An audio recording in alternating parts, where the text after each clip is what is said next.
Some forests give you peace. This one takes. Campers in these woods report more than just strange sounds in the night. They come back missing pieces of themselves. A locket, a photo, a memory that won't let go. And sometimes they leave with the feeling that someone out there is still watching, waiting. Account 1. Emily, college student. I was in my sophomore year when my friends and I decided to spend a long weekend camping in Red Pines National Park. It was supposed to be a break from dorm life, a way to feel like real adults for once, even if all we really knew about camping came from childhood trips and YouTube videos. We brought too much junk food, way too little water, and a couple of tents we'd borrowed from someone's older brother. We weren't prepared, but that was part of the charm. The drive out was easy, music blasting, everyone laughing. By the time we reached the campsite, the sun was already dropping low behind the trees, and the forest had that strange glow it gets at dusk when shadows stretch longer than they should. We set up fast, got a fire going, and, for a while, it was perfect. The smell of smoke clinging to our clothes, the crackle of flames, marshmallows burning on sticks. I remember thinking it was one of those nights that would turn into a memory we'd laugh about for years. The first sign that something wasn't right came the next morning. I woke early, sore from the ground but content, and wandered toward the trees to stretch my legs. That's when I saw it. A carving in the bark not far from our tent. At first I thought it might have been graffiti from other campers, initials inside a heart or some crude joke. But as I looked closer I realized it was nothing like that. The lines were deep, cut with something sharp. Circles overlapped, shapes layered into each other. It almost looked like a symbol, but not one I recognized. The symmetry was off, jagged, like someone had been trying to copy something without fully understanding it. When the others woke, I showed them. We laughed it off, told ourselves some weird hiker had been messing around, but no one wanted to look at it for too long. Later that day, we left the site to hike one of the marked trails. The forest was quiet, too quiet for summer. No bird song, no rustling leaves, just the crunch of our boots and the occasional nervous joke. About half a mile in, we came across something on the ground. Sticks, arranged deliberately, stacked in the shape of a star. In the gaps between them were bones, small, bleached white, probably from some animal, but placed so carefully it couldn't have been random. We stopped, stared, argued about whether we should take a picture. In the end, we just left it there. None of us wanted to touch it. The woods felt colder after that, like a draft had moved in from nowhere. That night, I couldn't sleep. I lay in my bag, staring at the nylon roof of the tent, and that's when I began hearing it. A crack, then another. Not branches falling, too sharp, too precise. It sounded like someone was stepping lightly, deliberately, circling just outside the tent. Each time I thought it had stopped, it would start again from a different angle. I didn't wake my friends. Just listened, heart racing until the silence returned. By the time I checked my phone, it was nearly 2 in the morning. When I finally drifted off and woke at dawn, I noticed my backpack.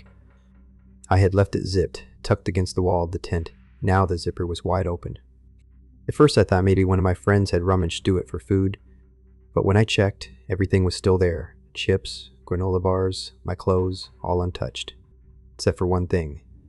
The front pocket, where I always kept my grandmother's locket, was empty. I knew it had been there. I never went camping without it, never traveled without it even. The chain was thin, the clasp old, but it was the only thing I owned that made me feel safe. And now it was gone. I searched everywhere.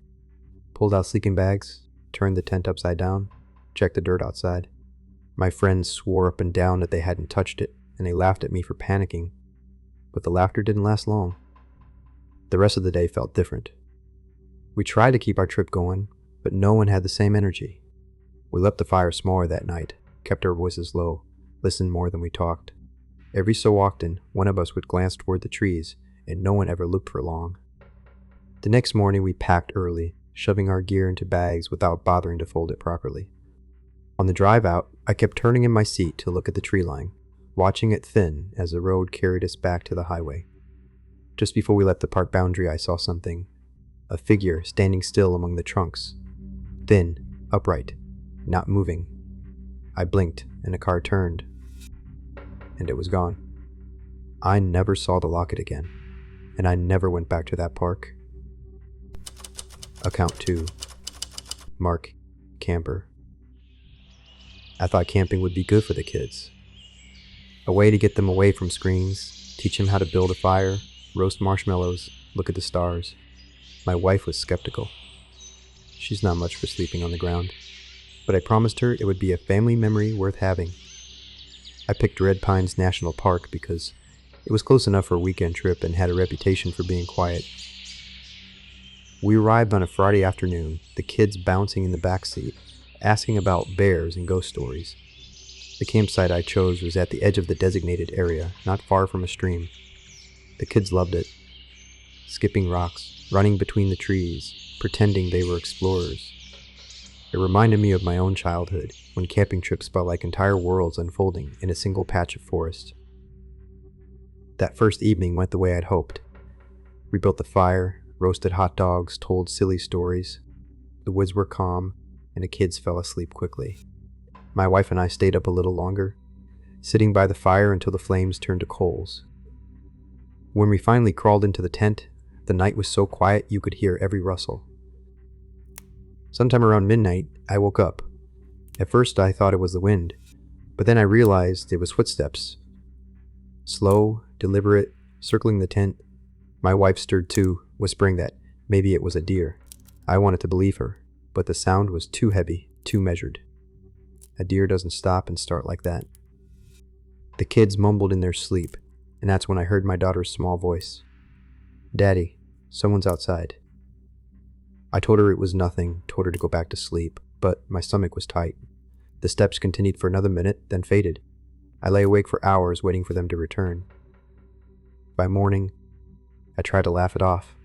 I told the kids, animals get curious, they sniff around, and we just happened to hear it. But when we stepped outside the tent, there was something waiting for us. Right in front of the flat, in the dirt, was a circle. Sticks arranged carefully, deliberately, and inside the circle were bones. Small ones, cleaned white. I couldn't tell what animal they belonged to, but they weren't scattered. They'd been placed. Arranged. My wife covered her mouth. The kids stared. I told them it was probably a prank. Teenagers messing with campers. But even as I said it, I didn't believe it. That evening, I kept the fire higher, stacked with logs, its light reaching further into the trees. But it didn't make me feel safer. As dusk settled, I caught movement out of the corner of my eye. Between two trees, maybe 30 yards away, stood a figure. Too tall, too still to be an animal. I blinked and it was gone, but my skin crawled. The kids grew restless as the night deepened. They said they heard voices, like whispering, just outside the glow of the fire. My wife wanted to pack up right then, but it was too dark to hike back to the car. We stayed in the tent, the four of us lying in silence, listening. Every so often, there'd be a crack of twigs or the brush of something against the nylon wall, so faint you couldn't tell if it was real or imagined. I didn't sleep, not once. I kept my hand on the flashlight, staring at the ceiling of the tent until the first hint of dawn seeped through. We left as soon as it was light. We didn't eat breakfast, didn't bother folding things properly, just shoved everything into bags and loaded the car. The kids didn't complain. They were pale and quiet. On the drive out, I looked in the rearview mirror. I could have sworn I saw something step back into the trees, watching us leave. My daughter still asks me sometimes about that night. She remembers the bones. She remembers the sound of footsteps. I tell her it was probably nothing.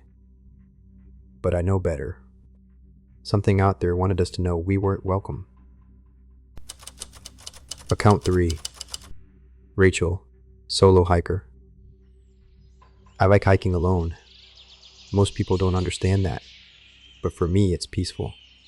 I don't have to match anyone's pace, don't have to talk if I don't feel like it. It's just me, the trail, and the quiet. That summer, I had a week off from work, and I decided to spend 2 days camping in Red Pines National Park.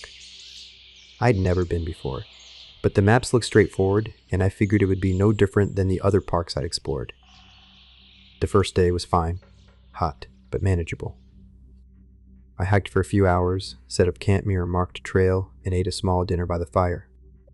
Nothing unusual, except the stillness of the place. The woods seemed muted, as if the usual forest noises had been turned down. Birds called in the distance, but closer in, it was only the occasional snap of a twig. Next morning, I set out for a loop trail that was supposed to lead to a ridge with a good view. That's when I found the tree. It stood off to the side of the trail, old and massive, with its bark gouged deep. At first, I thought it was natural damage, maybe from lightning or disease. But as I looked closer, I realized the cuts weren't random. They formed a design, curved lines intersecting with straight ones, the grooves etched in with force. I don't know symbols. It wasn't anything I recognized, but it felt deliberate. I took a step back, trying to laugh it off, but as I continued up the trail, I noticed other things. Small piles of sticks arranged in neat stacks along the path. Not fallen branches. These had been placed. Balanced. Some with pebbles in the center, like tiny altars. Each time I passed one, I felt my skin prickle. By late afternoon, I was uneasy. When I returned to my campsite, I built up the fire more than usual, the flames burning high. Darkness settled fast, and with it came the noises. Not loud, not constant, but enough to keep me on edge. A twig breaking nearby, then silence. A faint rustle, then nothing. It was the kind of pattern that suggested movement. Someone pacing, circling, careful not to come too close. I lay in my tent, eyes open, listening. At one point, I heard something different. Not footsteps. Breathing. Slow, heavy, just outside the thin nylon wall. I didn't move. Didn't even shift in my sleeping bag. The air in the tent grew warm and stifling, but I stayed still, counting each breath until the sound faded. When morning came, I thought maybe I'd dreamed it, but then I saw what was missing. One of my hiking boots was gone. I had left them both at the flap of the tent, and now only one remained. At first I thought an animal dragged it off, but the ground was undisturbed. No bite marks, no scuffs, nothing. Just gone. And it wasn't only the boot. A photograph I kept tucked into the tent pocket, a picture of my dog from when he was a puppy, was missing too. I searched every corner of the tent, checked my pack, even walked the area around the site. Nothing. I felt exposed after that. Vulnerable. Whoever, or whatever, had taken those things had done it while I was right there, asleep. I packed quickly, shoving gear into my bag without care. The trail back seemed longer than before, each step carrying the weight of unseen eyes. Every so often, I thought I saw movement between the trees, a figure, just tall enough to stand out from the trunks, gone the moment I focused on it. By the time I reached the ranger station, I was shaking. I didn't tell him what happened. What would I even say? That the forest stole from me? That something I never saw took a boot and a photograph, but left everything else untouched? I left Red Pines that day and never went back. But sometimes I dream about it. About waking to find the tent open, about breathing that wasn't mine, filling the air around me. And always, in those dreams, there's a shadow just beyond the firelight, waiting. Account 4. David Park Ranger. I worked at Red Pines for almost 15 years. Long enough to know the trails by heart, long enough to recognize which campers are prepared, and which will be asking for help before the weekend is out. People come here for the same reasons they go to any national park: clean air, tall trees, the illusion of untouched wilderness. And for the most part, that's exactly what they get. But there are corners of this park I've learned not to linger in. The first time I saw the carvings was back in my second year. I was patrolling a stretch near the northern boundary when I noticed a tree with its bark cut away in wide, deliberate patterns. It wasn't initials, not a heart, not the usual chunk kids leave behind. It was a design, almost symmetrical, but skewed, like whoever made it was copying something they didn't fully understand. I filed a report, marked it as vandalism, and moved on. Over the years, though, the reports piled up. Hikers telling me about stick formations on the ground, strange piles of rocks, bones arranged in patterns, too neat to be natural. Officially, we chalk it up to pranksters, maybe some wannabe occult group. That's the party line. But I've seen enough of it myself to know it's not just kids messing around. One night, I was on patrol near one of the back trails, the kind few tourists ever bother with. My flashlight beam cut across the trees, and for a second, it caught something on the ridge above. A figure, tall, thin, standing perfectly still. At first I thought it was another hiker, maybe someone lost, but the longer I stared, the more wrong it looked. The proportions weren't right. The head tilted too low, the shoulders hunched too far forward. I called out, but the figure didn't move, didn't shift. Just stood there, watching. Then, as my light passed over the rocks and trees, it was gone. Not like it ran, just gone. I told myself I imagined it, but on the walk back to the station, I couldn't shake the feeling that I wasn't alone. Every few minutes, I'd hear a crack behind me. Faint, but deliberate. When I stopped, the forest stopped too.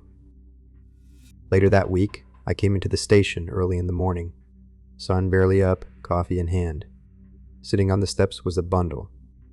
At first, I thought it was trash left by a careless camper, but when I got closer, I realized what it was.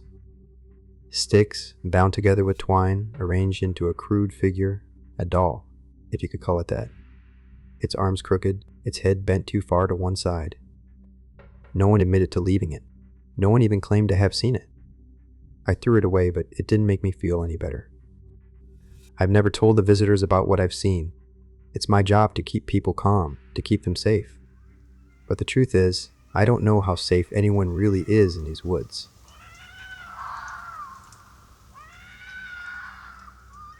Every forest asks something of you. Time, patience, respect. But red pine seems to ask for more. A locket, a photograph, a piece of your peace of mind. It doesn't give back what it takes. And if you listen to those who walked its trails, you start to wonder how long before it decides to take more than just things. If you want more forest stories, here's one about the mysterious whisper elk that stalks the Appalachians. And if you want a story about something else, tell me your wishes in the comments.